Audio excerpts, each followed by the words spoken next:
Kyle, we can't see you.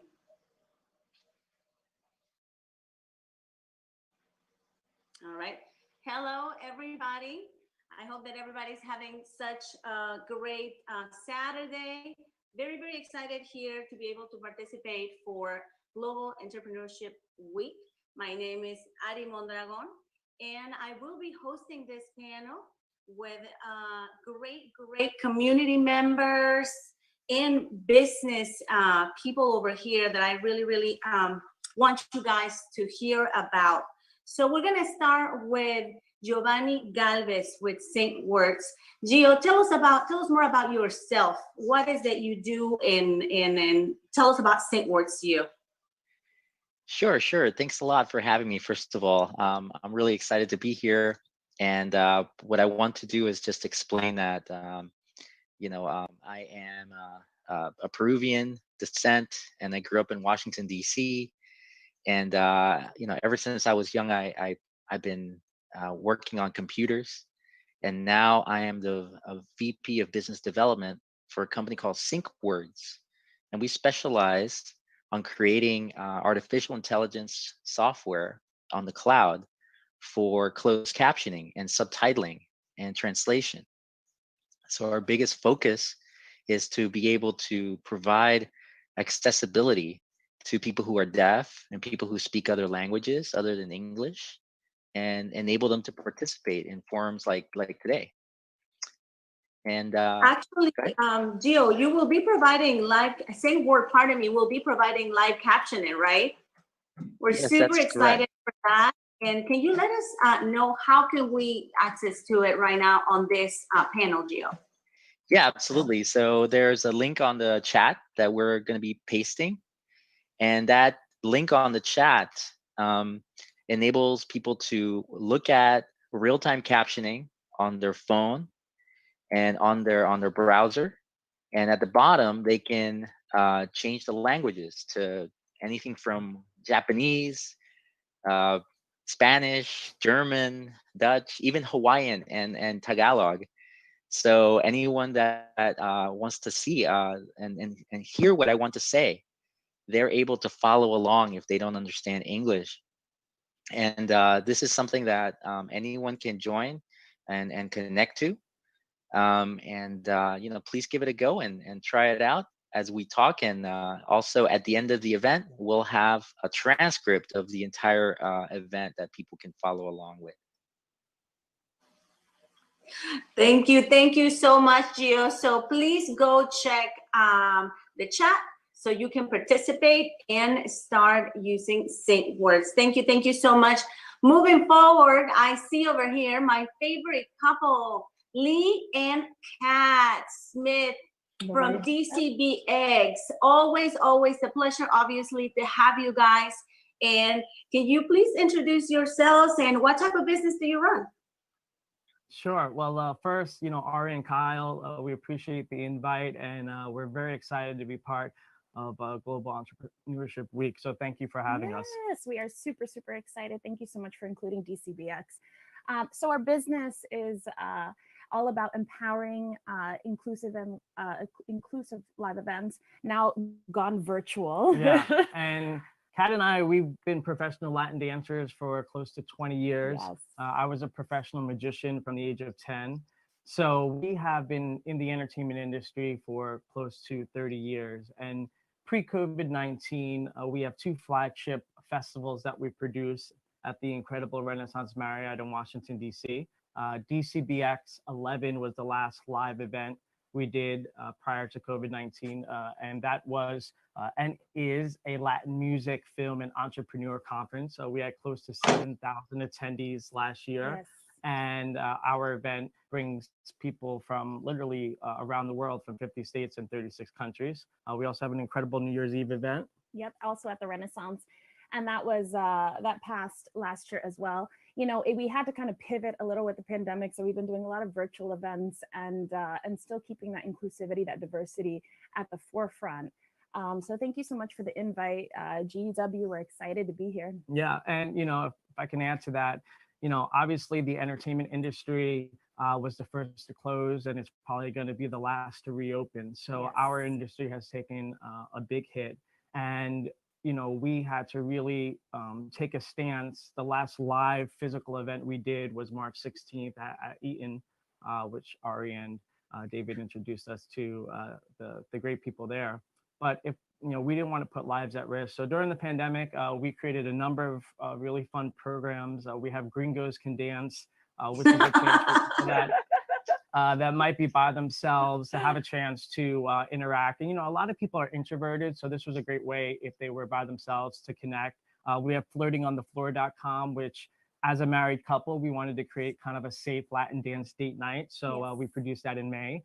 DCBX 12 went virtual, so we literally felt like starting over again, but we produced an entire virtual festival with Yes. 35 workshops. We had DJs spinning in the Wow. big rooms.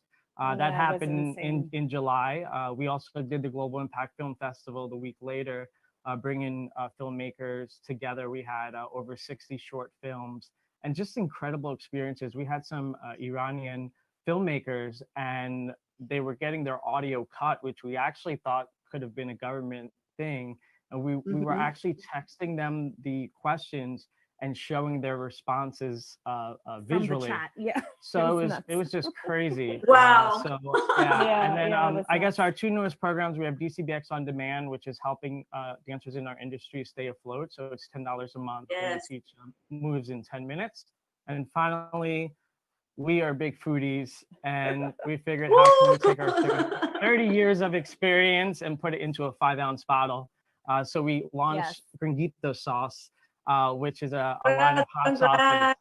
Yeah, Yes. and we're really excited. That's at shakethatup.com. So like any entrepreneur, we're multifaceted, but entertainment and empowering lives, I would say, is our the thing we're most proud of, and the thing that pushes us forward. Yes.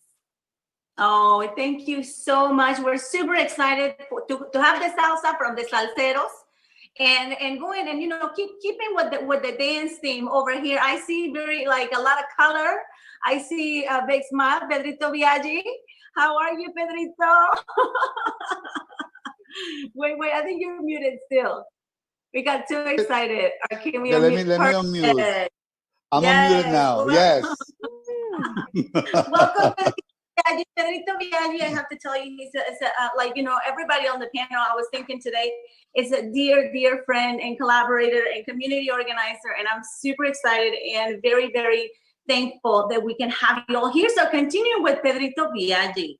Always salseando. I talk about DCBX all the time on the radio. He won't let me lie about that. And tell us, what do you do? Who are you? Okay. I am this guy that's so blessed to be in the business where I can be useful to people by being myself. I think the gift is that what I have accomplished allows me to, like I said, to be useful. So I am just a very blessed individual that does what he loves. I love this career. I love what I do.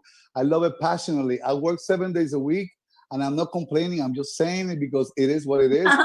Ever since March 13, I only know how to be busy, keep my mind occupied. Always and radio, online platforms, everything, TV, everything.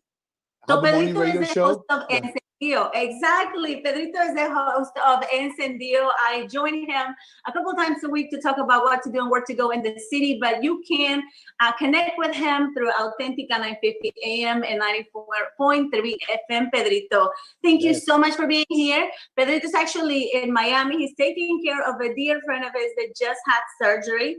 So he might have to skip out a little earlier, but we want to thank him for making time in Miami, taking care of family. Pedrito, we love you. And we jump to Kyle Mims. Kyle Mims, tell us who you are. You are EVDR, the face behind Events by David Rosa. Is that true? Pedrito wants to know.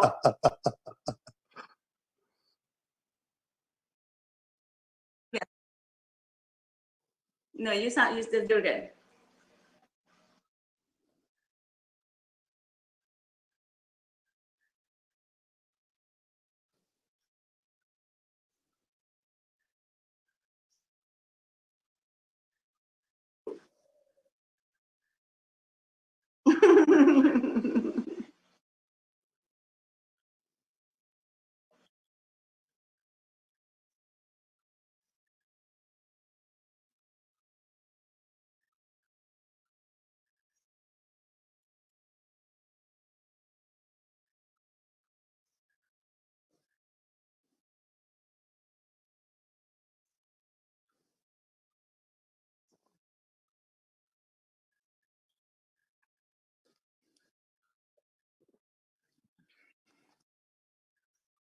Yeah.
Yes, I was going to say.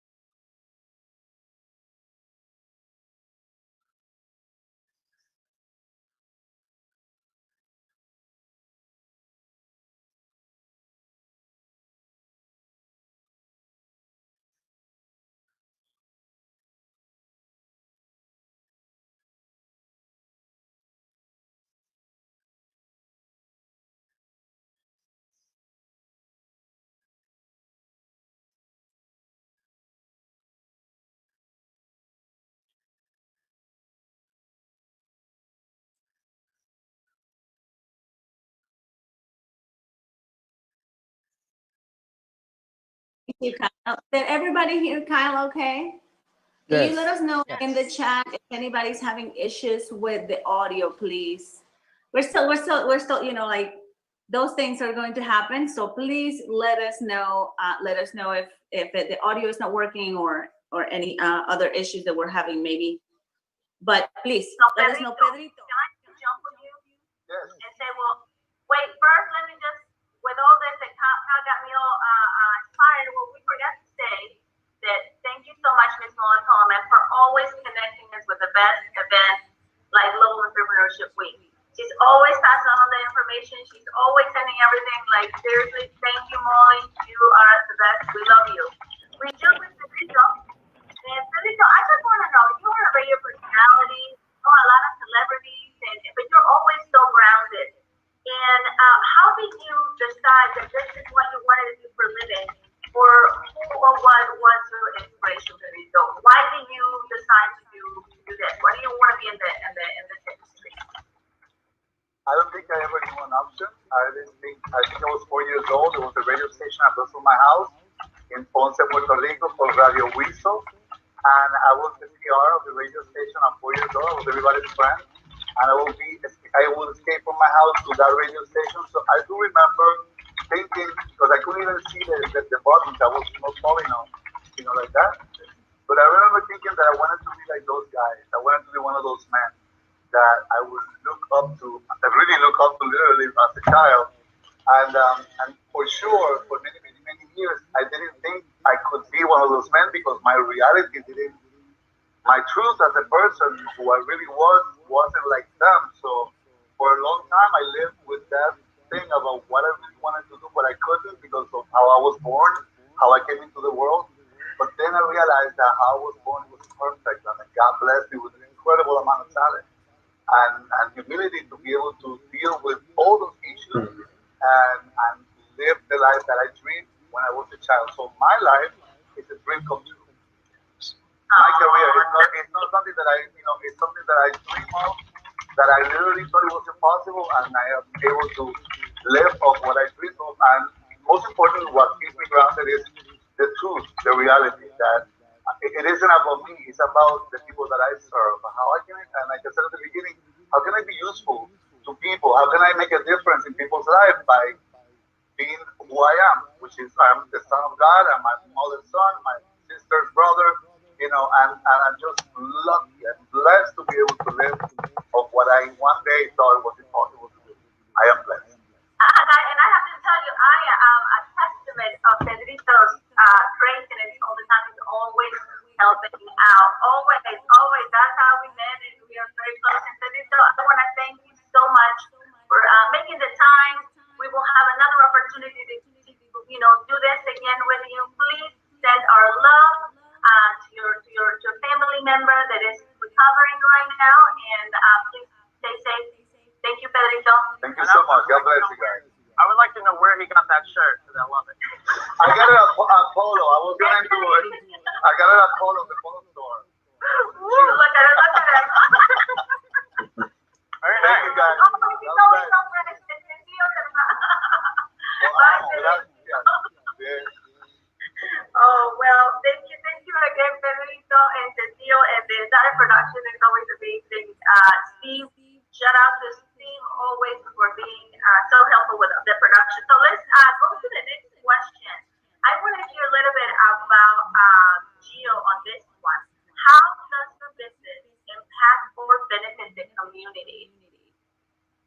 Yeah, that's a really great question. I come from the video background, video television background. I used to do video production, go on shoots, video editing. I did that for about a decade. And one of the things that was difficult was, being able to provide accessibility for people who are deaf, people who don't speak the language. They need to understand the videos that are important to them, whether it's educational videos, whether it's announcements from their local authorities, law enforcement, news, et cetera, et cetera. And there wasn't really an easy way to do it. There wasn't a simple way. It was always very time consuming, to transcribe the video, translate the video. Yes. Yeah, it's not easy, right? Even for professional video people, it's a difficult thing. So that's where I started. I said, I'm going to figure this out because this is so important. There's 48 million people in the United States alone who are deaf or hard of hearing. 48 million is a huge number. And there's just equally or even more people. There's actually more Spanish-speaking people in the United States than there are in Spain and Colombia combined. This is an actual statistic. There we go. Fun fact. Take notes.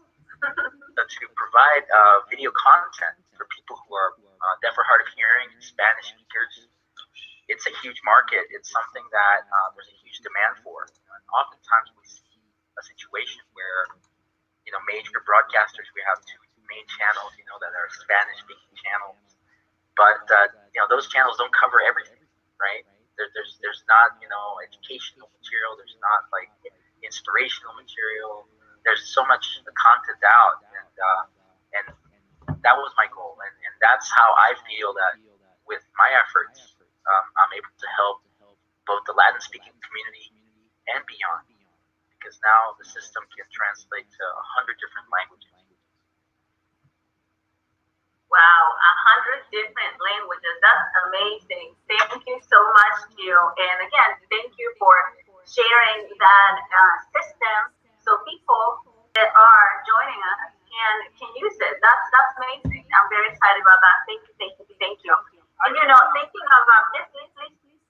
Yeah, all right. I was just gonna say, I don't talk about this a lot, but I actually have 40% hearing loss in both of my ears. In fact, I wear hearing aids, and you just don't know looking at someone if they have a hearing disability. So I think it's an incredible thing, and I think Gio, what you're doing, especially now in the virtual community, it's very costly to have a live ESL, a person, translating, and obviously, I'm not big on sign language, but I'm not quite sure, exactly different languages. People, sign language is universal, but I'm sure there's some discrepancies. But what you're doing for people to be able to understand that and connect with it, I think that's an incredible thing. And as you know, I think one of the largest deaf universities is right in DC. So I think this is a great thing, and there are many more people that have hearing disabilities than people realize. So that's reality. Thank you, Lee. Appreciate that. Wow, see, this is why I love this room. This is awesome. I love it. And well, actually, one of the things that I love about DCBX, I love about the brand that you have created, is how diverse and how inclusive you are. At every event that DCBX is hosting, you're gonna see, we say in Spanish, chile, mole, y pozole, de todo un poco. So a little bit of everything, everybody, all flavors, all everything. I love it. I love that. I just want to know, is it and why is it important to maintain or empower diversity within business? Yeah. Why do you think it's important, guys? Oh, it's super important. I think that's kind of what drew us into first what started the arm of Latin dancing. You can actually dance anywhere in the world, and you can, dance to somebody who doesn't even speak the same language, but it's a common language. Dance turns into this kind of commonality, this common language. So it was something that really brought us into that realm, and then DCBS just kind of transformed through the experiences that people were having. We really noticed early on that this was something special, and now it's going to be 13 years. Yeah. And I think lucky number 13. Yeah. But the special part, people ask us about that diversity, and really, I mentioned this before. DCBX is really a mirror of Cat and I's relationship, and that's really the truth. It was built together. It has evolved together, and our interest and likes is, obviously a couple of them multiracial relationship. We really love the fact that, and especially in today's polarized community, as Kat was mentioning, when you get out on the dance floor, or you see good entertainment, or you see a comedian who's making you laugh, or you watch a movie that inspires you, no one's sitting there wondering what your religion is or who your political party is. They're there immersed in the magic of the experience. And if people continue to create that in a way that brings people together, as I mentioned last year, we had 50 states and 36 countries represented at DCBX. What a lot of people don't know before, and we still continue to travel, but Kat and I have personally either produced or done events in 800 cities worldwide with close to 500,000 people. 800 cities. 800 physically coming to those events. So the important thing is those opportunities have given us a great view of the world, and we have brought Latin dancing to more rural cities in the U.S. than anyone ever, and those small pockets in the U.S. could use a little diversity. So we really feel proud of that, and I think DCBX wouldn't be what it is today without the diverse mix of attendees that come to our event, and us continuing that mission to empower our lives through our diverse experiences. I love it. You guys are hot in your campus and on the dance floor. I am telling you, I've taken their classes, I've danced with them, and geez, it's amazing. DCBX. And moving forward, right now, I would like to again make a little pause, and maybe if anybody would like to comment on what Pat early shared or Gio shared before we go to the next question with Kyle. Would anybody like to participate, making any comments? or we're good?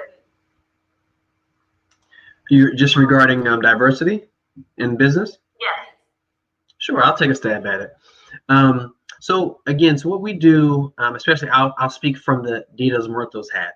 What we do in the community is we really try to reach out to all folks. If you ever look at our lineups, you do see multiple people from all over the world, from El Salvador, from Mexico, from the US. We have folks from India. We really don't pull punches when it comes to curating art and music, because we believe that those elements, the art forms, are definitely things that, again, translate. They're the universal language of our society, no matter where you come from, right? So it's very, very important to meet people at that level. I think when you start to experience, the hatred and so forth that comes about, around the world, when you can communicate on one single level and platform, it really kind of opens it up. So we really encourage the use of these elements, and that we encourage folks to come out, even when it comes to cross-cultural altars that we really employ at our events.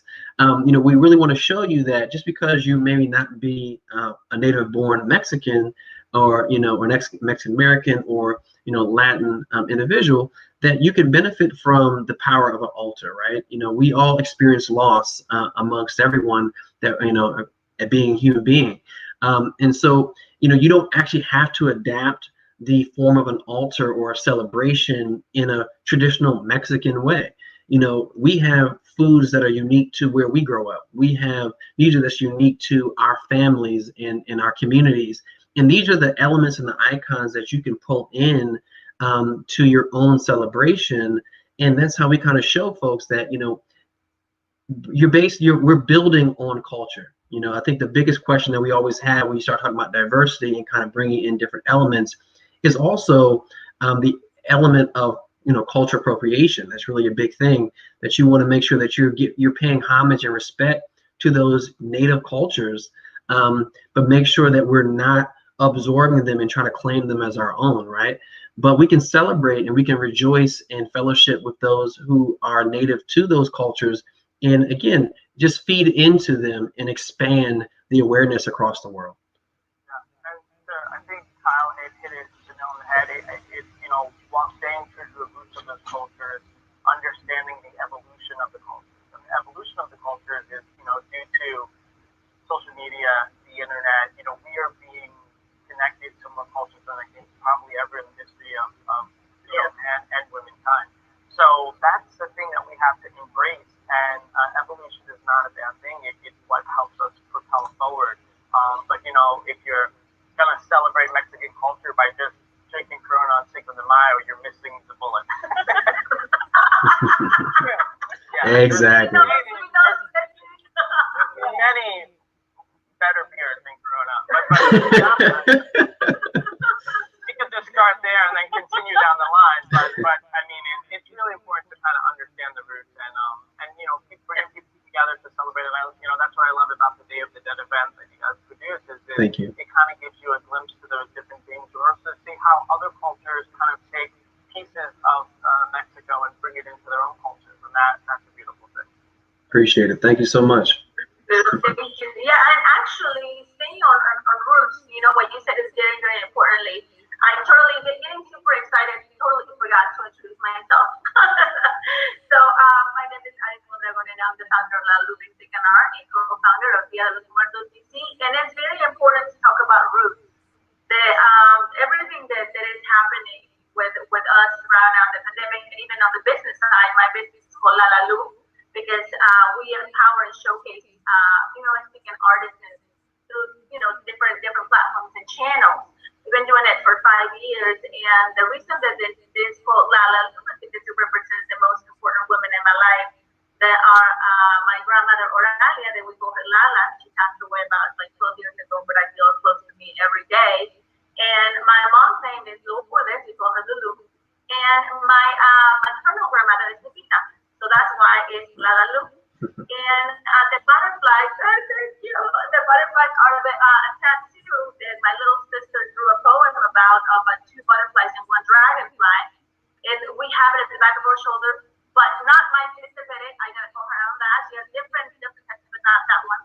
And we have the same one, and it's talking about the roots is very important because we are who we are and we're here because of those, of those roots. So who was that person for you guys? Who was the person that assessed you to get whatever you where you at right now, the way that you are, the way that you think? Who was that for you guys? I guess we'll start. Yeah, for me, it was always, I kind of came into DCBS, Lee told me that, he had this little festival, and I was like, hey, let me help out. And then it ended up being a beautiful thing of experience and inclusivity and diversity. And now, fast forward, we're married and we've been together. But I came, I'm half Salvadorian, half Peruvian.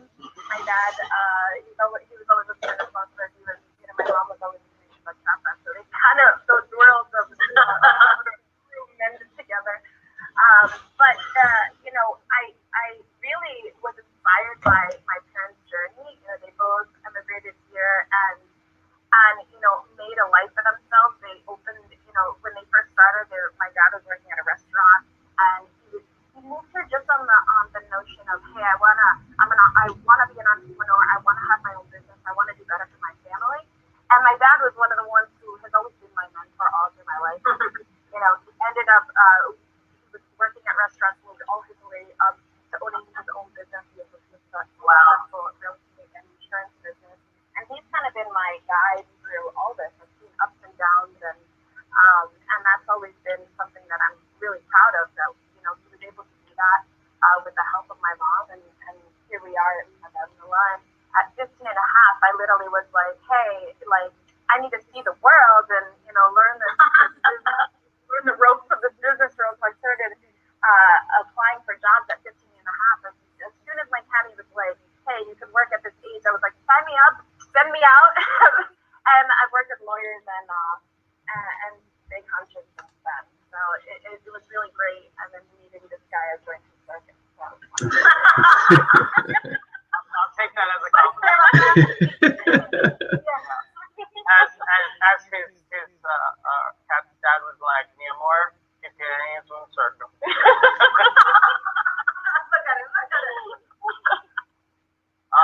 For me, I kind of look at people through my life as almost like entrepreneur angels, because it's a culmination of the people that you meet along the way. I think on different steps of the journey, and kind of like Pedro. Luckily for me, I had a aunt who took me to my first Broadway show when I was about 6 or 7. It was Cats, nothing like the movie they did, by the way. The music was good, but anyway, just instilled that spirit of creativity. And when I was about 7, took me to my first magic shop. So kind of instilling that spirit of entertainment and just being able to do something creative. And my dad, as I was growing up, he drove me to every magic show I ever did. From the time I was 10 to 16, sometimes I was doing 3 or 4 a day over the weekends. I'd bring him cake to the car and go back out and do my gigs. And, fast forwarding, DCBX1 signed a bad contract. That's how you learn, you make mistakes. I needed $10,000 2 days before the event started, or it would have never happened. We may not be sitting here today. And, at that point, your family's like, But I had a great friend, my friend Ramsey. He let me into that $10,000, and we produced the event. And today I will say my entrepreneur angel is Kat, because honestly, I know what my strength is. It's creativity. It's making the impossible happen. But you need someone to be able to organize that and see those things come to fruition. And Kat does it in such a way. At our event, we never see each other because we focus on the things we're good at. So those are my entrepreneur angels for the last 30 years. I love it. Yeah, I'm like, you can. That's what I love you guys so much. And I'm curious, Gio, who was that mentor, that person for you that really made a statement and marked your life? Yeah, that's a really good question. I mean, there's been several people along the way that inspired me.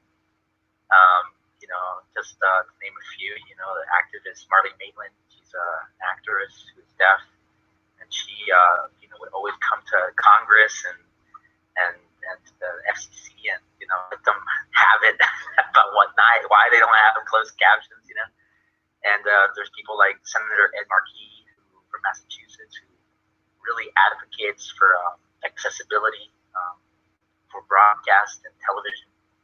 But out of all the people that I've met, the person I think that I learned the most from was a gentleman by the name of Ken Herenstein. And Ken Herenstein actually works for YouTube. He's a programmer. Oh, wow.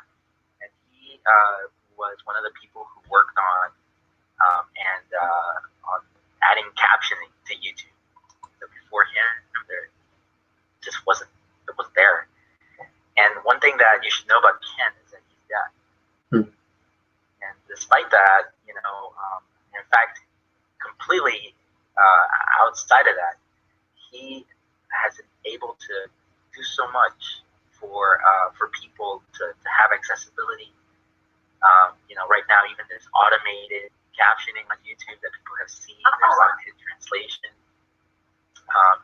And he worked closely with myself and other engineers to really learn the technology. Because just because someone is deaf doesn't mean they know all about captioning. Captioning is its own technology that's almost like a black magic, right?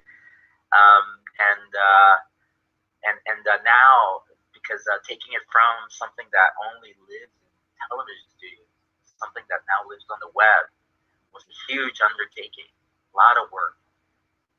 So I have to give it up to him because he was the kind of guy that wanted to do something about this, and it inspired me to do the same. And I'm still good friends with him. Oh, wow, that's awesome. That's awesome. And last but not least, I'm curious to hear about what Kyle has to say. Who is that, Kyle? Who is that person that has inspired you to be who you are right now? So so I think for all of us, kind of a loaded question, right? So it's been so many people along the way. I mean, first and foremost, definitely my mom. Most of my life being raised as an only child, she definitely played a huge pivotal part in kind of creating who I was, kind of being kind of like fun loving and like super, super anal in terms of attention to detail, but also just giving me the freedom. And she always had a saying that like, I'll give you the rope and let you hang yourself with it. So she kind of allowed me to kind of run my course, and if I needed some course correcting, she would yank that rope back, and that would kind of be it. So that kind of laid the foundation. And I think in terms of how I got into events, growing up just kind of always was the hangout house, with around the neighborhood and all the friends, and that kind of followed me to Temple University, where I went to school, and really got to be a part of a lot of different event organizations across campus, which was beautiful. And in doing so, I got a chance to really, before I was really responsible for like my budgets and having to use my own money to fund things, being able to kind of utilize, allocations and do events for students across campus. I was able to kind of grow, like fail, fall on my face a few times, lose money, and realize the importance of everything, and why so much preparation ahead of time was needed to be able to kind of produce these type of events, and how to attract people to come there, right? And so that was kind of like the start off. And then as I kind of got out of that realm and moved into the professional, having like a mentor kind of spontaneously arrive in my life. So one of my friends was always really adamant and really trying to help me kind of get my career off the ground. And she was like, I have somebody I think you should talk to. And this happened to be the CEO of Hiram Style Events, which is based out of Houston. And in doing so, it was so funny. It was near Christmas time, and we hopped on a phone call after her introduction, and he was like, hey, I'm really preparing for an event right now. I really don't have too much time to talk to you, but if you're really serious about getting into events and really learning more about how to kind of do these things, like I'm gonna be in New York tomorrow. So if you want, the event is this weekend, and it was like Thursday night. He was like, hop on a bus and I'll see what you can do, right? And I think that was the biggest thing where, you know, I kind of got that jump in immediately. He gave me complete reins, like, okay, I need you to do this, this, and this. This is your responsibility. Don't talk to me until the event's over. I expect it done. And we never slept. There was no hotel involved. Like, I got there Friday and I left on a bus Sunday, and I was at the venue the entire time. But it really kind of, you know, molded my work ethic and how important it is to just kind of stay invested from the time you start until the last person leaves the door and beyond. So it's really, really beautiful to be able to have people like that who can position you and willing to take the chance, you know, because again, his brand is on the line and I'm some nobody that, you know, he's never met before. And for him to really give me that much responsibility, it really formulated a bond. And now we have like a brotherhood that can never be broken to this day. So I'm really appreciative of that opportunity. Oh, thank you for sharing. And wait a second, we have a message, Kylie. Houston in the house. We have another Houstonian over there in the chat. There you go. Something that, you know, I think that is very important to have a mentor, to have a friend, and just to learn how to listen, you know, put our pride aside and just learn, get all the juice. And by doing so, I believe that that's how you can also create a great relationship with that mentor. You know, and genuine relationships are going to bring you to this. Again, I'm super excited. I'm very excited to have you guys here sharing all this awesomeness with us. Gio, I'm very curious with SigWorks.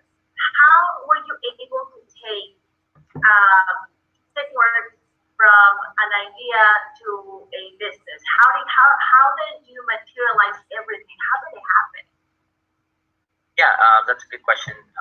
So to be honest with you, everything kind of just fell into place just because there was such a huge need for closed captioning and translation, right? We have weathered the storm even now during COVID when people are all going virtual, right? It's been difficult for a lot of businesses.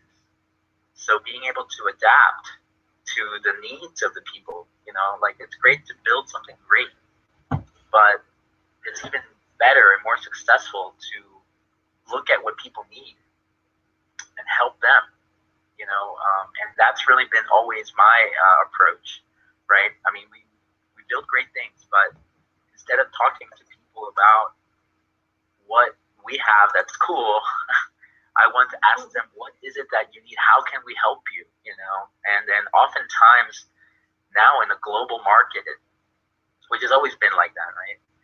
You hit a barrier of communication, and that usually is when people, you know, can't, you know, have trouble hearing or when they can't speak the language. So it's almost a natural kind of curve of success from just concept to reality. And now as a business, you know, we actually grew this year because we're able to reach out to people and just ask them, how can we help you? You know, what do you need from us to make your virtual event successful? And that's always been my approach. It's worked for me. Wow, thank you, Gio. Thank you so much. And you mentioned community. Community is very important. Community is why we're here for, you know, for and by the community. And DCBX, how do you go about locating resources within the community if you needed to? How do you do that with your community? I think for us, the resources, you know, it was really, and we've always struggled with this, is asking for help has always been hard. I think that's hard for everyone across the board. You know, it started, I came in DCBS number 2 and it was at the Gaylord, and, you know, it was evident to me that we needed resources to continue this beautiful experiences. A lot of the people that joined our team, you know, actually had these revolutionary stories that, you know, we've seen how it's just like these crazy stories that they came to the event and it changed their life. So we wanted to keep on growing, and the only way we could do that was really by asking for help. So we ended up actually launching a volunteer program with that headed. At one point, you know, we had 50 volunteers, and then it grew to 100, and then know, the more that we seek, the more help to produce this massive event. We were like, hey, like let's keep it going. So we actually at one point had about 200 volunteers committing, you know, helping us with every little thing. You know, it was usually Lee and I doing all the work, and it was something that really benefited us. Yeah. And to what Kat's saying, I think, you know, at some point as you grow anything and scale it, you know, you just can't do everything, and you have to figure out what your gift is. And you know, some of our most loyal team members who now are part of our team, you know, we actually sent some of them doing events across the country. And if you would have asked us 5 years ago if we would ever send anyone to the country to run a major conference, I mean, the culmination of that was, you know, we produced for the Mayor's Office of Latino Affairs and Mayor Bowser's Immigration Day. And Kat and I were on a family trip that had been planned about a year in advance for her dad's 60th birthday. We were in the Amazon in Peru, 180 miles up, and we're micromanaging everything. On dial-up internet. Yeah. The funniest thing is, we're watching it, and I'm like, hit the sparks, and then of course they send me a message. They're like, Lee, that happened 12 minutes ago. You know, like we were seeing everything. You're getting the late feed. Yeah, the feed was so late. But the point is that we left it in their hands, and they did a great job. And I think, you know, your biggest fans and you know, find the people around you if you're starting a business that first and foremost are fans of your business, because they're, you know, as a small business, we can't just hire full-time you know, people, because as an entertainment-based business, you know, DCBX is a year-long event. Not only the events we're producing for other companies, but you know, it kind of becomes like the last 2 months before the event. You know, what we call, you know, we have pregame, we have game time. Yes. So only the true loyalists are there for the pregame, but that game time is when we really need the crew, and we have a great team. So look for your fans and who believe in your brand, and that should be your first hire, because you can't pay someone to love something, you know. Yes. That's very true. So. That is amazing. That is so true. That is so true. And look for your tribe. Don't try to make people fit in. Let it be genuine and very organic, which leads me to the next question that I have here for Kyle. Is it important for you to reach back into the community as your business grows, whether that means hiring local, creating internships, mentoring upcoming entrepreneurs, and or sharing your knowledge with the next generation? Sure. Can everybody see my video now? I think mine hasn't been coming through. Okay. Sounds good. Sounds good. Yeah. So again, I piggyback on what Lee was just saying, and I appreciate that. It's so important to look around. I mean, we service the community, right? You know, as they service us. So it's so important for us to take the time to look at the folks who show up, right? The folks who coming, if you have a storefront, the folks who are coming in the door every day, who are showing an interest. If you have a clothing line, the folks who are making your purchases, you know, at the beginning, you know, who are buying your stickers and who are definitely going on your website or liking your pictures on Instagram. You find great power with folks, you know, in regards to like you say, who show up and who really want to genuinely just be there.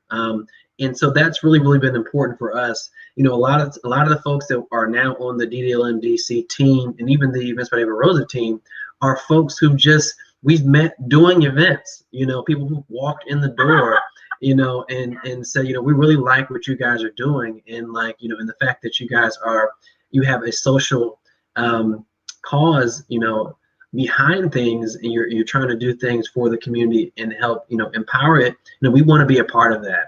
And, you know, at the very beginning, you know, and even now in certain regards, you know, we get into situations where almost all of our events are community based, and, you know, a lot of the funding for these projects and activations comes out of our individual pockets, right? And we're now trying to get into the realms where we can start pitching to sponsorships because of the things that we've been doing in the past.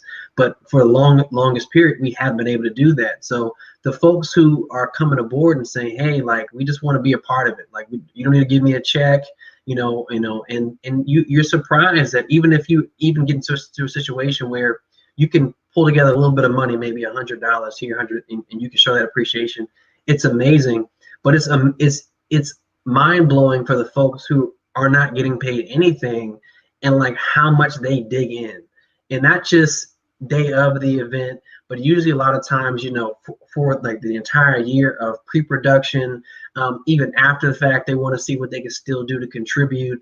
They're the ones who are spreading your brand around through word of mouth, sharing your videos, sharing your posts, letting people know about your upcoming events and how people can get in touch with you. And, we've grown so much in the last 2 years solely based on the relationships that we've been able to build, and collaborations we've been able to form. And it's amazing. So I'll just say that, so when you have folks who show up like that, it doesn't make sense for you to then put out a post on, career.com or jobs.com to try to get folks to come in, because they're already here. And if you can then return the favor of all their dedication from the start by giving them, a salary, or at least, some kind of compensation for what they do, that's amazing. And we try to do that as much as we possibly can. Kyle, you just, and this I think will just really just show how important it is, exactly what you're saying. And also, if you look at the importance of who is kind of coming and stepping to that in your community, and then who they are, because we have such an eclectic mix of people around us. And I'll give you a 30-second story because it segues to the hot sauce. But about 8 or 7 years ago, we had someone helping us set up dance floors and bring in stuff at the festival. And then it literally took about 3 years, and we were doing some community events. We just sat down and had a conversation, and she told us she used to do marketing for Food Network. Oh, wow. And that's the same person who 3 months ago connected us with Servingly Delicious Foods, who's our co-packer for our hot sauces. So my point is you can't just scratch the surface when it comes to who's in the community, because that's what we learned. And it wasn't because we didn't want to meet everyone. It was just we were moving so quick we couldn't slow down. And I think COVID-19 has forced us all to slow down. And even when the world picks up again, we're like, how can we find out who is there and how we can connect more? And if we would have never taken that chance to find out what we did, we might not be having this connection to produce these hot sauces locally, because we just couldn't afford to produce 100 gallons at a major co-packer. So you just never know how those dots are going to connect. It's awesome. It's awesome. That is so true. I'm loving all these gems and alignment. And it's so funny because I remember Gio from the festival. It was so cold. The second Dia de los Muertos festival. And Gio, I haven't even, like, it's so funny. I haven't even met Gio in person, but I'm already asking him if he wants to participate via email. It was so funny, and it was very cold, and he braved like the weather like a champ. Then we were gonna have some vegetarian food, and it didn't arrive, and we didn't have anything vegetarian, for Gio. But Gio was until the end, and it was amazing, and it's been ride or die like you guys as well. It's just beautiful to see how these connections are happening and why these connections are staying in our path when we know how to align our mission in a genuine way, right? And with that, I want to ask Gio, what is your ultimate goal for Saintwords? At what level will you say, now I've made it? That's a really good question. I'm actually going to share something with you guys, because I want to share you what I'm working on. That's my end goal. So you've seen this already. This is the live captioning. So when I'm speaking, the captioning appears. And I can translate that to Spanish, right? So everything that's being said is being translated to Spanish or Russian or any language really that I want, right? But that is, I think the first step. The next level is to, translate the audio, and the audio is kind of challenging, right? And let me explain what I mean by that. So, for example, here,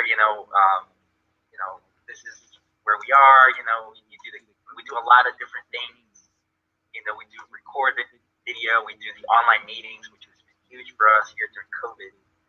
But that's great and all, but what about audio, right? And that's when we came up with a new concept to translate someone's voice into Spanish, right? So we took a different approach on that, right? And this is a lot of work, but we feel this is going to be the standard. Everyone that has speaking ability, they make a connection with people, whether they're speaking in Spanish or they're speaking in English, and they have emotion, they have tone to their voice, right? It goes beyond the text that they're reading or the text that you're seeing or reading.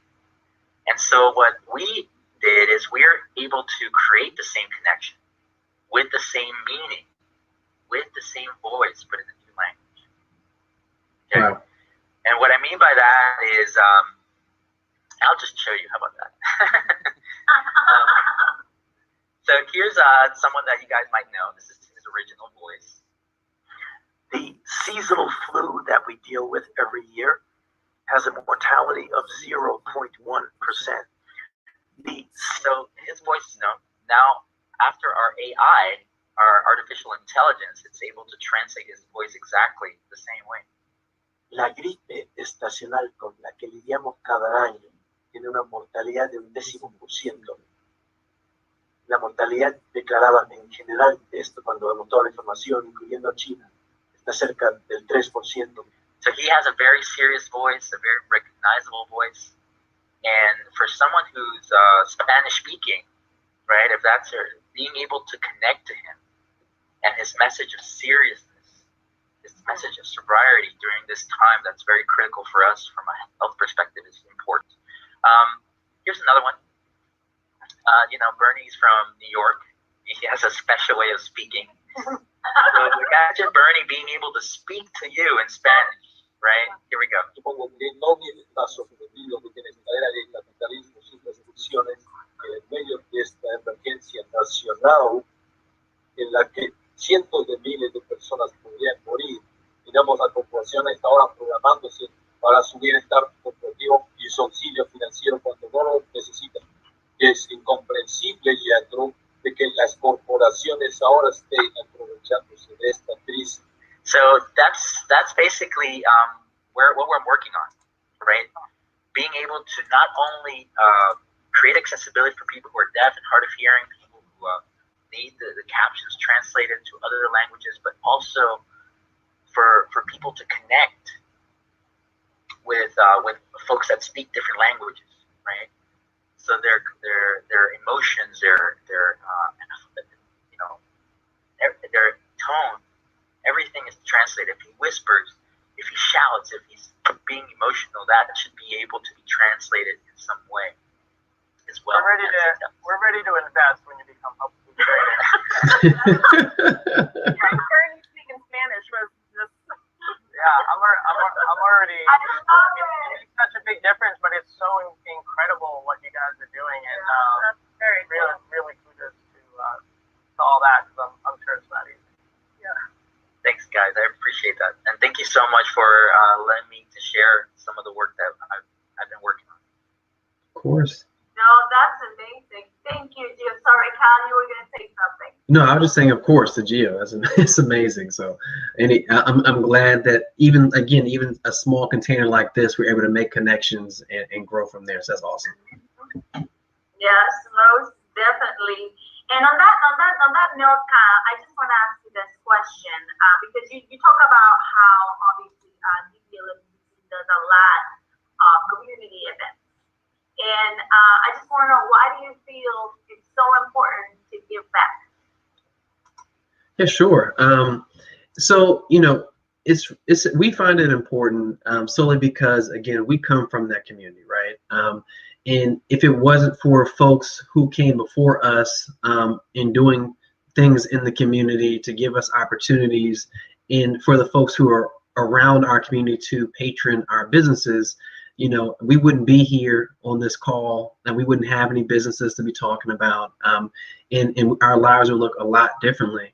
And so because of that, you know, we have to then look at, okay, so if we're taking, you know, from that community, you know, to grow our lives and become better people, you know, don't we have that more responsibility to then give back to it and then feed into it? You know, it's because it's one thing you're kind of doing it for selfish gain too, right? So if the more you pour in, the more it pours back into you.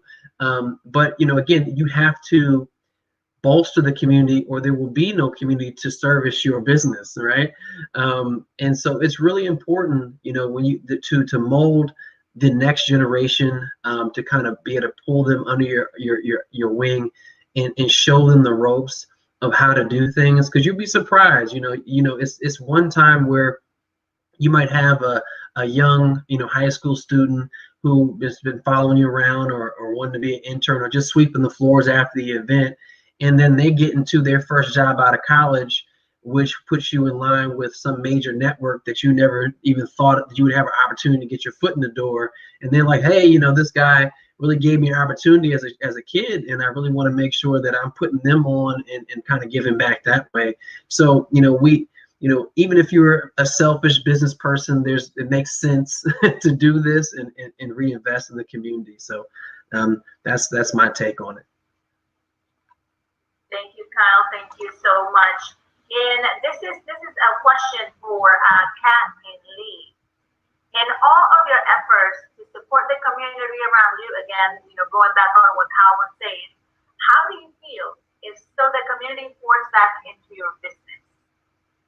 When that happens, how do you feel? Yeah, I want to segue to what Kyle said.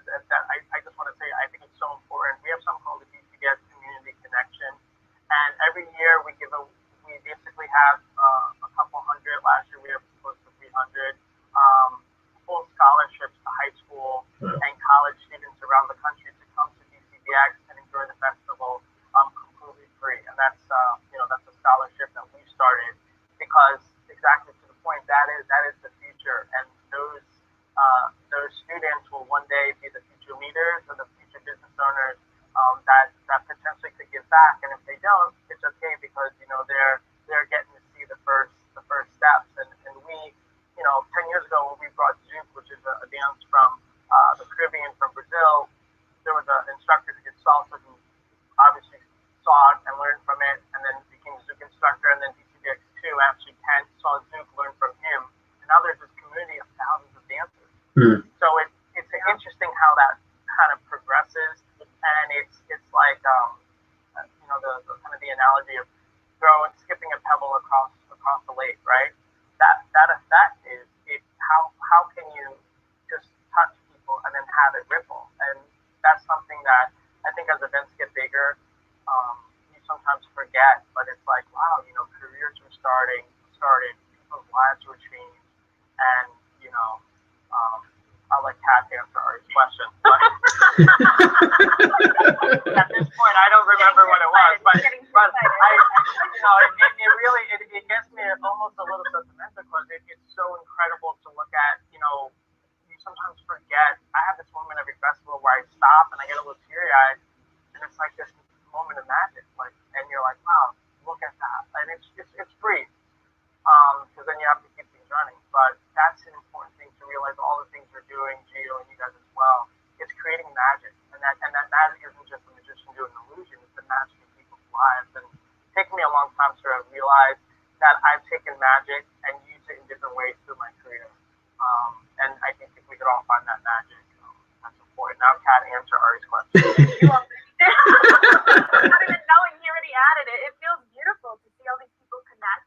People that would know, every year I tell, we were talking about this last year at DCBX 11, the last live event. We were like, it's such a unique opportunity when somebody from Lithuania comes and is on our dance floor, then someone from South America comes on our dance floor, someone from DC that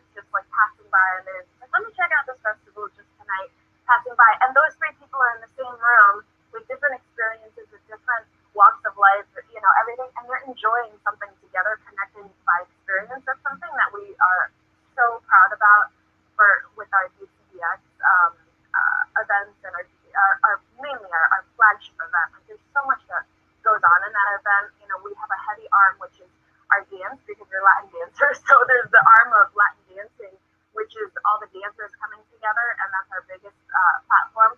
But then we also have the Global Patron Festival, where the same thing happens. And me and Lee are you know, just recently, I think the last 2 years, we were actually able to walk in, sit and watch these amazing global impact films that all talk about global causes around the whole world, and sit into a theater and get touched by a film to a point where we'll sit, you know, and we'll be bawling one second, laughing another, you know, and then talking to these filmmakers that are just from everywhere. And then we have the entrepreneur side. We have a entrepreneur conference also, and it's just those little, like Lee spoke about, those little ripples that you might not hear about it today or during the festival, but then you hear about it like months later. You feel proud, you know, these people connected under a beautiful thing. My favorite part of this kind of culminated is Friday. We do a lobby party because the Renaissance is about the only hotel that we have ever found that will let others take over their lobby. They love us, but anyway, and we have the filmmakers there. We have the entrepreneurs from DC BizX, and we have the dancers, and they're different worlds, but to see them kind of connecting, and the dancers, the filmmakers are kind of learning about this dance community, and the dancers are seeing the impact of what the filmmakers are doing, and then the entrepreneurs are like, is anyone making money doing any of this? And, you know, it's like everyone is like, how can we change the world by bringing this? And it's crazy just to see all those interactions, and it's fun, and it's you know, for some maybe a little culture shock, but it's in a very, very good way, which is so cool. Oh, that's so amazing, and it really leads me to the next question with you, because that's what you guys do is like activating, you know, something, activating your community. And people ask, well, what is activation? It's just very easy. It's just to act on something. You want to do, just go ahead and do it. Just act on it. You know, activate yourself. And Gio, I wanna know, what is your top suggestion in activating your community? Because I love how Gio loves to activate in different ways. He does art, music, whatever you go that is about community. You're gonna find out that Gio was involved in the process of making that happen. So, Gio, what is your top suggestion? Well, I think you know, people have different interests. I personally, you know, I'm interested in technology, but I also have always had a passion for sound systems and sound system cultures for events. Not like from my living room, right? I think that's quite frankly nonsense to set up all these expensive speakers in your living room if you can't share them with the community, right? And I love doing events, and one of the things I started doing about 5 years ago is I created a project called the Community Sound System, and I've done over 100 free shows, including, you know, the Dia de los Muertos guys that we've done. And so I've built all these, you know, in my backyard and with friends, and you know, we've done so many events, you know, and we do them for basically for free, you know. Just it's a way to, you know, get other people in the dance community, and to, even this guy, he's the DJ, and I'm like, hey man, you know, I know you're great at playing music. Have you ever built speakers? And so he's like, he came to my house, and over the summer we built that sound system for that festival. You know, you can see how many people were able to enjoy the labor of our work. So that's one thing I would suggest. You know, find something that you like to do, and get the community to build it, to do it. Not just go to the store and buy it. You know, and you see that's something that's super rewarding. And now, you know, I still have it. You know, whenever there's an event, unfortunately, recently, you know, I had to use it for a memorial for my friend's father who passed during this time, and you know, but at least they were able to, in distance, they were able to, you know, get on the mic and you know, say their last messages to their friends and family. So there's a lot of things. It's not just about fun and games. It's also a way to give back to people when they need it, when there's no budget. And if you have a way to do it and engage them, that's always going to be a successful thing. This This is beautiful. I love how this whole conversation is flowing because talking about support and talking about even in the community, sometimes we forget that we have companies, that we have organizations, that we have government that is there to provide things that we need. And I feel like that's something that we incur and that we forget that they're in the picture. We're doing this for the community. You weren't elected by the community. So therefore, I need to feel confident and empowered to go and ask you for what I need for us.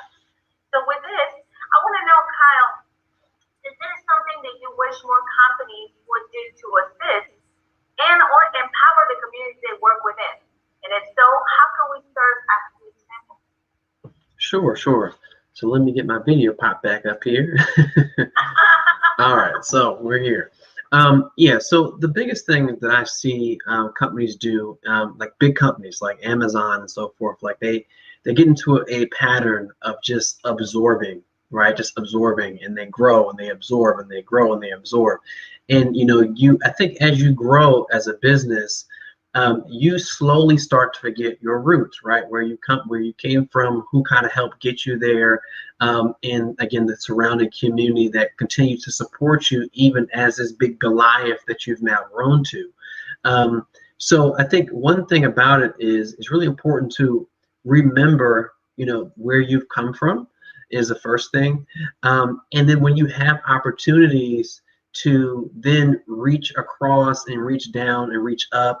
And reach back to really pull up those fellow artists, those fellow business people who are around you. So, for example, if we kind of talked briefly about this before, if I am a company that is producing products, and every step of the way, I need advertising, I need packaging, I need branding, I need transportation.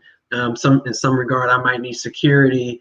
I need a distribution, I need, manufacturing, all these different things. And especially as a smaller business, a lot of things you're having to do yourself or by hand. Or if you're just trying to grow fast, a lot of times you're paying for someone maybe overseas to kind of facilitate some of these different operation logistics. But when you can get into a situation where you look around, there are a lot of capable people here. Look around to different schools, universities, a lot of these individuals who are looking for credit and knowledge and know-how on how to get into the world and get their foot in the door into a business and gain that experience. You can get a lot of these resources and things for free. It's funny that you even look into some of your local government resources that are also available to small businesses, medium-sized businesses, and such, that are there to help support you in your business to grow. I mean, set aside becoming a minority business enterprise, and that is something that meets that your business kind of meets that criteria. 8A service disabled vet, being in a hub zone in terms of your brick and mortar location and or office. These are all different things that you can use to benefit and grow, and these are things that the community is putting out for you to grow. So when you do start to make these steps and take these steps, make sure that you're looking around in your own networks and see how you can help grow people with you, pull them along, your journey of growth, because there are people out here, a lot of times they're in your circle, a lot of times your friends who do all this stuff anyway. You probably get to save a whole bunch of money in the process too. You're nurturing those relationships as you grow. And then again, when you do get to become the Amazon of your industry, then you can look to your left and your right, and all those folks that you kind of help pull up with you. Now you guys are so much more fortified, because it's a lot easier to knock down one business, but when I'm supported by this and this and this and this and this, we're united front, and and that's how you kind of develop that standing power as a business long term. So that's the moral story. Definitely look around, reach out. Don't be afraid to network. You never know who you're in the room with, because those things will definitely put you on a different level and a different path to grow and sustain your business. Definitely. Definitely. And talking about networking, it's right now that it has to be virtual. One of the things that we are learning is we gotta be genuine and we gotta be ourselves out there. We can't be faking anything because people are really paying attention, because people are valuing the connections that are happening on social platforms, because people are getting informed, because people want to know more. And this is the time for us as community organizers, as business people, as activists, as artists, as whoever you want to, like call it, like in all the different hats that we wear. It's time for us to really take this opportunity to give that knowledge, to give that life to our community. And I'm going to try to wrap it up right now. We are running close to the end. I'm enjoying this conversation way too much. Yes, Kyle. I want to jump in really quick before you transition to that. Before we hop off, I want to ask you a question. So with your business of, yeah, flip the script a little bit. Yeah.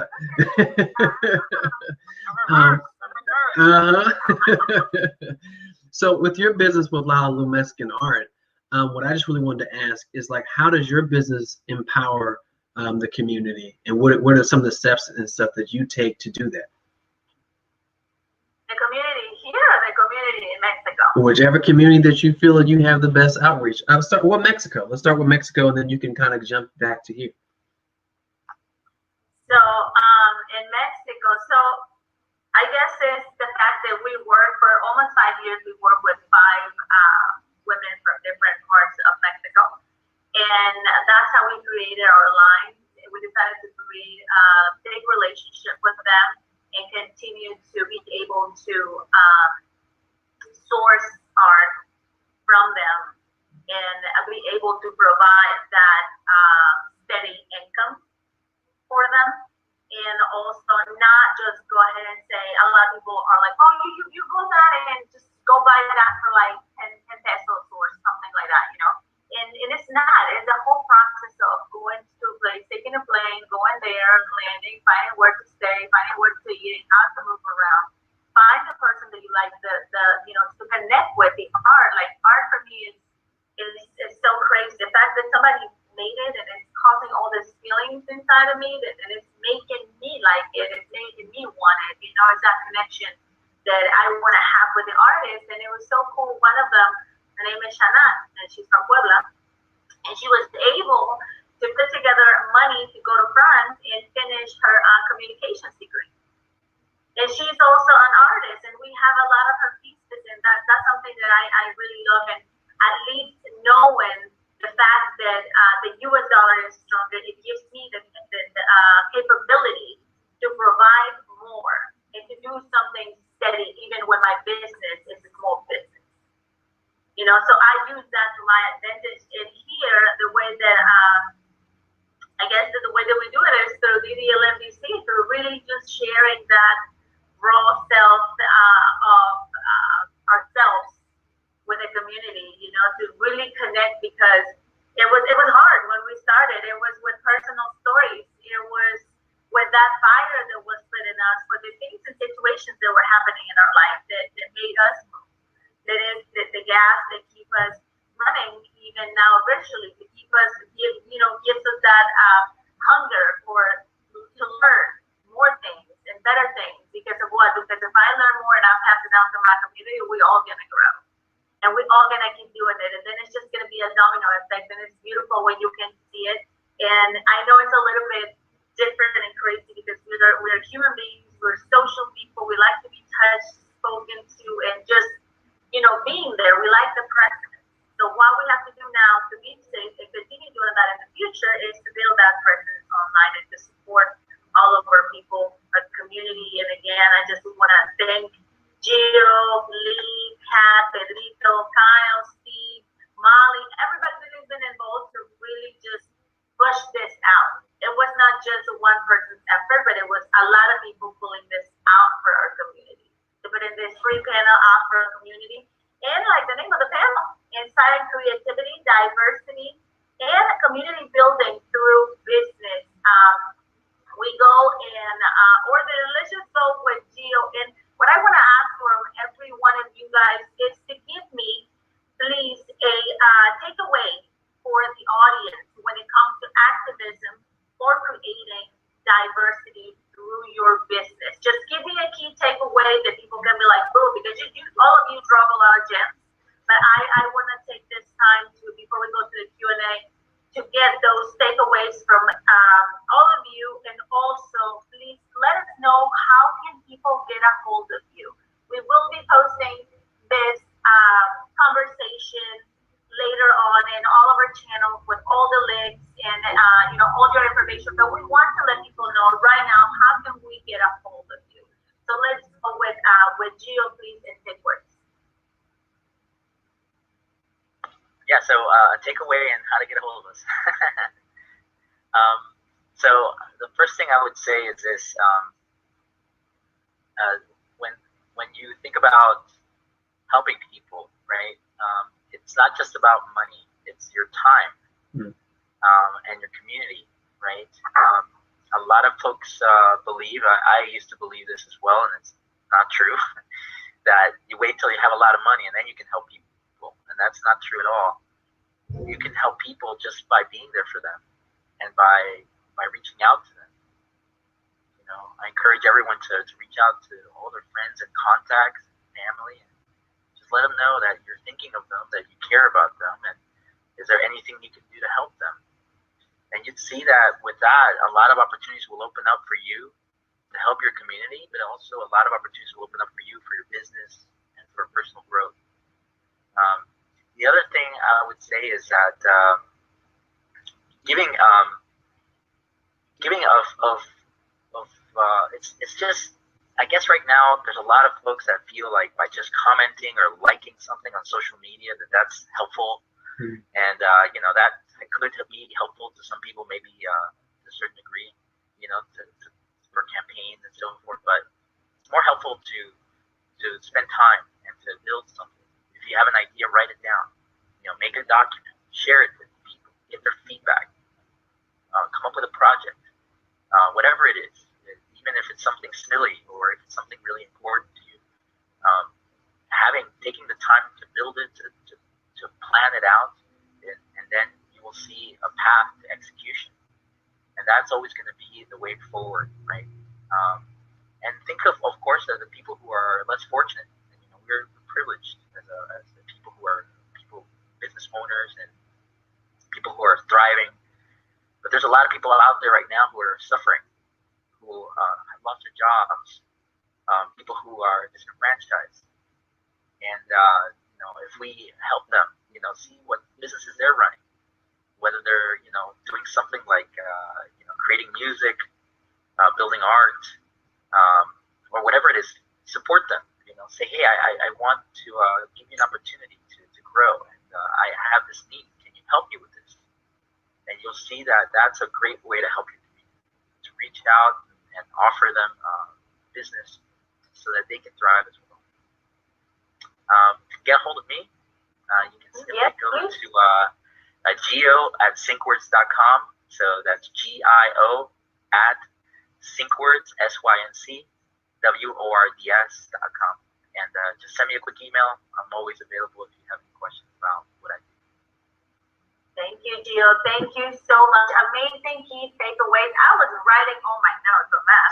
I am going to share them later. And on a quick note, I don't want to forget, please, artists, creatives, business owners in the DMV area, Catharsis on the Mall is giving individual grants and also organization grants. So if you are just, you have something that you can share for the community to, to build up something, a positive message, go on catharsisonthemall.com and please apply for that money. $250 for individual, $1,000 for organizations. Please go get that money. And let's go now with BCBS. We need to take away to the left. Sure. Yeah, I think, for us, everything has always been about inclusivity and diversity. So I really want to touch on that. I think when you speak to people and when you are with amazing entrepreneurs, it's always good to be inclusive and diverse and get different perspectives, even learning about Gio, learning about Kyle, learning about Ari, it's eye-opening that, even the of your world, then it adapts and translates into your business to help even more people. So like to bring upon like what Gio said. Yeah, I 100% agree with that. And for me, and I mentioned it before, I think the sooner we as individuals, companies, nonprofits can figure out what is our inherent magic, what is the magic that we bring, what is the God's gift or whoever you believe in gift that has been given to you, and how you can take that gift and give back to others. And that gift can be something as simple as being great at one thing or having a skill set that can help other people. But ultimately, if you haven't found that gift, not everyone has the opportunity growing up to have someone to take them to Broadway shows or be a spokesperson of a radio station at 4 years old like Pedro. So don't feel like it's a challenge. Think of it as an opportunity because there's never been a better time in, I believe, in the history of the world where you have knowledge literally at your fingertips and you can discover or maybe rediscover who you are and what magic you bring to the world. And think the impossible is possible because ultimately, 10 years ago, when this white guy was thinking of starting a bachata festival, we still laugh about it, right? But it's funny. And that's okay because it was a crazy idea, but you look at what that started and where it has gone, and you just don't know where the magic of one small idea might literally change your world and it doesn't, you can just start with one person. I think what you were saying, be kind, start with that one person and then begin to expand your reach and to bring people together. To connect with us, you of course can go to ecdx.org, and there we have information about our mostly virtual events now that we're doing, and of course our next major live conference will be August 27th to the 31st, 2021. Hope to God as we push past the COVID-19 curve. You can also follow us on Instagram at ECDX Events. And ECDX really has everything besides our hot sauce, because that is... I want to talk to you about please tell me a little more. I want to talk about that. You dropped it just a little bit. Yeah, it's this COVID-19 is a terrible thing, and we all, it is what it is. And I think it's about taking the bad and figuring out how we could become better ourselves, right? So for us, for Tad and I, we are always moving. And as you guys know, as entrepreneurs, it's just, you're always continuing to push forward. And sometimes you're moving so fast, you just don't have a chance to slow down. And I had an opportunity to build this garden. I really, I'm a creative guy, but I'm not like handy dandy builder. My dad was like, did you use tape? I'm like, thanks, Dad. Family joke. But we built this 20 by 40 foot garden, and it was interesting because it was like, you build this thing, and I'm like, when is it going to become a garden? And everything is about creating a container, right? And that container is what kind of contains this beautiful garden that will grow produce. And for a couple of years, we're big foodies. We love food. We love to travel. When we travel, we love to go out to eat. But I've been making hot sauces for like the last 2 years. Again, this is just, I think I'm kind of a creative home chef. We have a Facebook group called Almost the Chef, actually. And it's kind of like, why measure when you can create, right? However, just like that. But that doesn't work when you get into the world of producing a hot sauce. And we kind of, this was a crazy idea. It all happened kind of organically. We met Dave at Disturbingly Delicious Foods. We had this incredible opportunity to produce the hot sauce within his kitchen. So it's called Encendío sauce. And right now we have 4 varieties. And we, I think, are bringing a whole different marketing edge to the industry, because ultimately, Randy, our communications director, he said, what's interesting? You are promoting this just like a party. had all the branding done before we ever created the hot sauce. And it's the same thing, and we've created the formula, but I mean creating it like as in producing 30 gallons of it and putting that into 700 bottles. So this week and next week, we're producing the last two sauces. So we have pineapple-ito, which is a pineapple habanero fusion sauce. You can cook with this as well, which we're doing some fun things with. Oh my God. We have a cranberry holiday hot. You know, I can say this as a gringuito, American holiday food is bland and boring. So we wanted to create a hot sauce to kind of spice that up. And so this is a cranberry habanero jalapeno organic honey fusion sauce. And then, or you might laugh a little, cilantro for the cilantro lovers. It's called cilantro Sancho. Yeah, so be careful because he's a lover. He's gonna invade our taste buds. And Kat and I both love cilantro. And then we have a garlic glaze called Triple G, which is Gringuito garlic glaze, and that is really just great for cooking. But ultimately, we've created characters. We're putting comedy in. Actually, our communications director is making these crazy puppets. So we're trying to use some augmented reality. So these characters actually are going to come to life, and we want to just really it's a fiesta, a flavor fiesta in every bottle. So the concept is like you're going to open that bottle and it's going to be a party, and we're going to be the only hot sauce in the world that teaches people the Latin dance. There's going to be some comedy. So it's shakethatup.com, and we have very we told people we've pre-released. So if you order the hot sauce, it's shipping first week in December. But we have that up right now. We're super excited, and just to kind of show people how you can really diversify what you've learned, you know, and it's just you've taken all the energy of 30 years and put that into a 5-ounce bottle, and that's something that I think is truly crazy. It's just thinking about that, you know, bringing the kind of the magic and comedy, and being able to produce. I mean, Kat and I were in Lancaster picking up 230 cases of hot sauce bottles.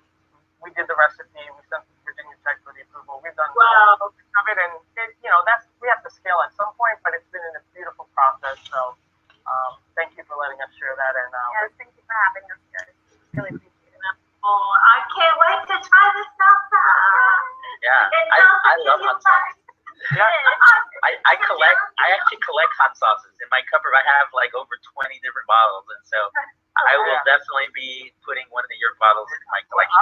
I'm so excited because I've been joining all these Facebook hot sauce groups, and I'm like, whoa, these people are crazy. Open yourself up to a new world. We thought we really loved hot sauce until we started joining these clubs, and it was like, wow. Yeah. Yeah. It's funny because we like at those hot sauce clubs, and like all the hot sauce bottles are like death by habanero, and I'm like, ours are like pineapple. You know, like the marketing is completely different, but I think it's actually good. It's going to be fun for the people that want the death sauce. They're not going to get it from our brand, but there'll be some fun sauces on the shelf for sure. I like the fun sauces. I definitely do. Oh my goodness! Thank you so much. And remember also DCBX Community Connection. Check it out. It's amazing. Check out Safe Words. And just like Lee said, you know, like it really resonated. The magic of a small idea can change the world, and that is amazing. Just want to see if we have anything on the Q&A before we say goodbye with Kyle. Do you have anything going on in the Q&A right now? Don't be shy. You can ask. I know you guys are going to be writing stuff after we log off, and then we're going to have to go back and start another conversation. That's good. Continue, please. Participating. We're good.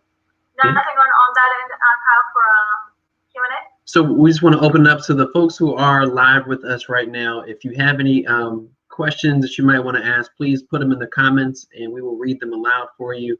If not, we will move on and appreciate your time. So give you a couple seconds to respond. Don't try to run away without giving us your takeaway. All right. Well, while we wait for comments, I'll give you my takeaway. Let me get my video going here for everyone. Okay. So for me, my takeaway is, and I forgot it already. You know, that was the problem. But if I were to just to kind of to ad lib a little bit. my takeaway would be love yourself, love your neighbor, love your family, right? Because it all influences your business, the way you do business, and the folks around you. I think right now, more so than ever, we find ourselves very, very divided on everything, right? Whether it's politics, whether it's religion, whether it's if you speak a certain language or not, if you're from this location, if you practice this, and we find ourselves even in society, with our urge to want to be so different, really focusing in on everybody's micro differences, right? And we forget just to be human. And I think that's one of my biggest takeaways is don't forget to be human. Everyone out here, we're all experiencing the same thing. Right now, we're currently going through COVID, and we're all locked in on, and not being able to do the things that we know and love. Thanksgiving is right around the corner. A lot of us are not going to be able to celebrate with our families. And so I think the beautiful thing about COVID was it kind of reminded us that, yeah, we're human, right? That today's not promised, tomorrow's not promised, and that those relationships are so very important. And we need to make sure that we're nurturing them, that we're watering them, right? And so that we can, once we get out of this, we still have folks around us that we can continue to fellowship with and love on. So that's the biggest thing, because you really realize, even in business, that when you do those things, when you are present, it's very easy for us entrepreneurs to retract and really be so far into the things that we do. We get tunnel vision. We're working, 100 hours a week, and usually the people closest to us are the ones that suffer. It's our relationships, it's our kids, it's our family members, our friends who we don't get a chance to really get out in fellowship with and really be present with. So, don't be afraid to slow down. Don't be afraid to look back and around, because the people who are with you at ground zero, if you do it right, most times they'll be with you when you're up here in the clouds, and hopefully, they're in the clouds floating around with you, and you're empowering them to grow, and as they're empowering you to grow, because it is those individuals who are closest who are going to tell you when you're wrong, who will tell you when your business is kind of headed in the wrong direction, if you're giving the reins away too fast, or if your investment goals are not too savvy. They're going to tap you on your shoulder and say you're doing something wrong.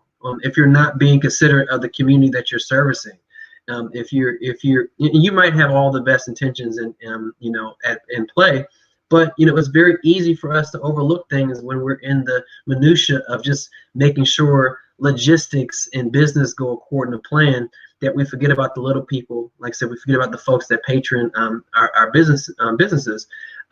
So those folks will be the ones whispering in your ears and guiding you. So you just have to utilize that to stay focused, utilize them as a light to kind of guide you to it.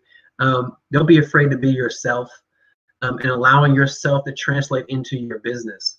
A lot of folks don't really know how. It's all about branding and making sure that everything is perfect, but we forget that the most powerful thing that makes our business unique and makes it something that folks can relate to is because it's a piece of us. So make sure that piece of you is in your business, or that piece of family, like Ari was saying, is in your business, or that piece of your mentor, or the folks that really kind of guide you throughout your life are part of your business, because that's what makes things sociable, it makes things familiar, and it's what pulls people in. So that's my takeaway. I know it's very long-winded, so I apologize for that. And if you really want to hear more about what we're doing in the community throughout the year, please eventsbydavidrosa.com. That's events with the S by davidrosa.com. We also on event IG, is at events by David Rosa for IG. For Dias Muertos or Day of the Dead DC, you can visit us online at ddlmdc.com, or check out our benefit page, which is ddlmbenefit.com, and find out what we're doing in the community, and stay tuned. And starting next week, we'll also have a embedded link to the virtual benefit festival that we just had on this November 1st that just passed. So thank you for the opportunity. Appreciate everyone, every last one of you who is on this panel, and all your dedication, all your love, all your support throughout the years. We want to continue to do the same thing in your direction and definitely spotlight you guys whenever we have the opportunity. I want to thank Ari so much for being a spectacular host, a spectacular partner of mine, spectacular, everything in my world. I'll end by saying one thing, and I'll take a page out of Lee's books. He's very smart at making sure Kat knows who she is in his life. Ari is so very integral to everything that we do, from Investment with Rosa, Day of the Dead, all the stuff that we do activist-wise, community organizing-wise. She is a force to be reckoned with. I know she really didn't go into it too much at the beginning of this panel, but in regards to, finding the resources, finding the connections, finding the organizations, tapping in to people, it's very easy for me to be knee deep in an event, scrambling like crazy. I'm like, where the heck is Ari? I need her to be here. And she's over there like having a conversation with a person who's come. And it just being so genuine, and her taking the time out to do that and making people feel a part of everything that we do and making people feel seen. That's another takeaway that you always want to make sure you do. So I'm very appreciative of her vision. She is the face, the voice of everything that we do. I'm just the arm, and I do all the heavy lifting in the background. But if it wasn't for her, the opportunities wouldn't even be there for me to lift the thing. So very appreciative and very thankful. Very blessed to have you in my life. As an organization, we're very thankful to have you on board, and looking forward to doing wonderful, great things with each of you all in the near future. So love you all. Thank you so much for taking the time to be on this panel. Thank you, girl. Oh, thank you, guys. Thank you so much. We love you all so much. Please stay safe. Again, we're going to have this recording available for everybody. Check out St. Forrest. Check out BCBX, Encendío with Pedro Biaggi. Events by David Rosa, all the information and all the links. I'm definitely going to write in the comments to take away. So people, if you were shy right now and you want to connect later, please don't hesitate and contact all these amazing people right here. Stay safe, wash your hands, and take care all. Thanks so much. Thank you again. Thank you, everybody. Enjoy your weekend. Thank you. Bye-bye.